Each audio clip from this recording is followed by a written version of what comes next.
boring solar boring apply करिसिलो DD काटिसिलो जे आमी खेती काমৰ কাৰণে ব্যৱহাৰ কৰিব কাৰণে बोरिंगটো আমাক লাগে আৰু বহাম খুৱা পানী লগতো পাব পাৰিম ভাল পানী হলে এনেকা ভাবি পেলাই बोरिंगটো যেতিয়া কৰিলো আমি डीडी কাটা পিছত মানুহ আহিলে হোল মাৰিব কাৰণে 3 দিন মান হিয়াতে মেচিন ৰিভাৰ্স মেচিন লৈ পেলাই হোল মাৰিছে মাৰা পিছত 193 ফিট লৈকে গৈছে तार पिছত 193 फीटर पिছত তেওঁলোক কিন্তু যাব পাৰা নাই কৈছে আৰু 7 ফিট মানে আইডিয়া আছিল হিয়তৰ লৈ যাম 200 ফিট লৈকে কিন্তু পাৰা নাই तार पिছত হিয়তে ফিল্টাৰ সিল্টাৰ সব ৰেডি কৰি পাইপ এবিলাকে ভিতৰত খংগু মানে ডালিলে ডালা পিছত বালি ডালিব লাগে সাইডৰ পৰা বালিও ডালিছে এক টলি মান বালু খাইছে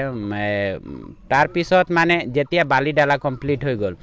অটোমেটিক পানীটো উলৱা স্টাৰ্ট হল লগে লগে এটো নহয় যে আগত স্টাৰ্ট হৈছে নহয় বালিটো কমপ্লিট হৈছে तार পিছত মানে পানীটো উলৱা স্টাৰ্ট হল মানে আমি আচৰিত হৈ গলো যে কেনেকা নিজে নিজে পানী উলাই আহিল এনে পানী যেতিয়া 3 ফুট 4 ফুট লৈকে পাইপৰ মুখৰ পৰা ওপৰৰ লৈকে মাৰি আছিল মাৰা পিছতে এনে সবে ভাবিলে কি হল কি ইমান মানে ভাল পানী উলাল না পানী অটোমেটিক উলাল মানুহ সুৱাৰ কাৰণে ভিৰ হল বহুত মানুহে আহি চাই গলে